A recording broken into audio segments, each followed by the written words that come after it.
Why? Why the Army? Why not fashion, for example? When I was a youngster in high school, I really didn't know quite what I wanted to do.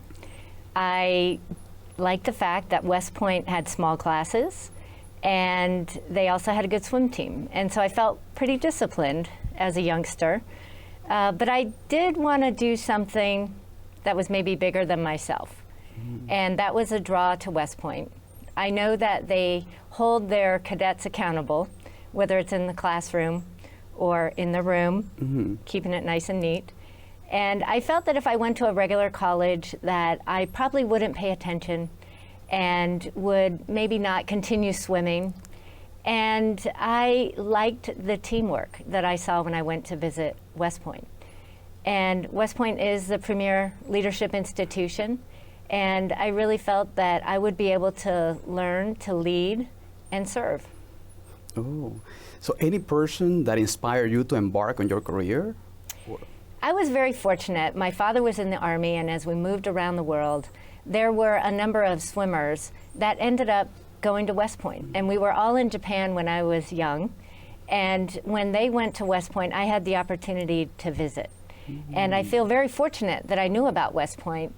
And these swimmers were inspirational to me. They were great cadets. They were learning. They were being challenged. They continued swimming. And I ended up following in their footsteps, and my brother happened to be one of them. I read that you entered West Point in 1981 and graduated in 1984. What was the main lesson that you learned in those 3 years in West Point Academy? So I actually entered in the summer of 1980. And our first summer is an experience called Beast Barracks. And it's challenging physically, mentally. And you're also a young kid transitioning to adulthood. And so we really learned to grow as a team.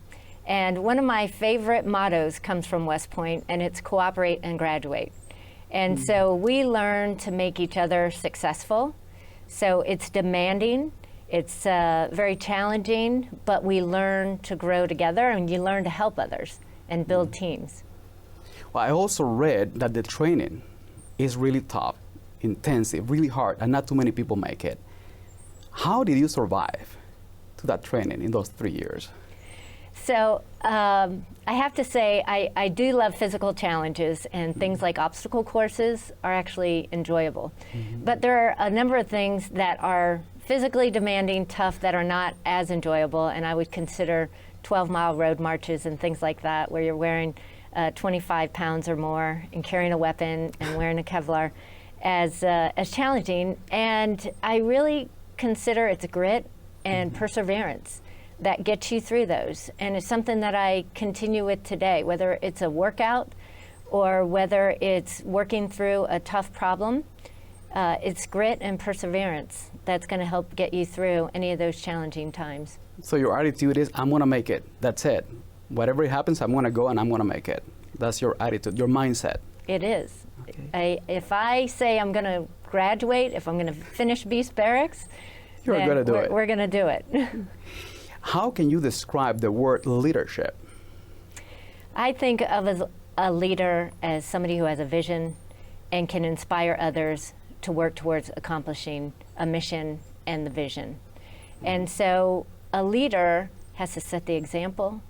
I think a leader has to be selfless, and a leader is ultimately going to accomplish the mission, but they do so by inspiring their team.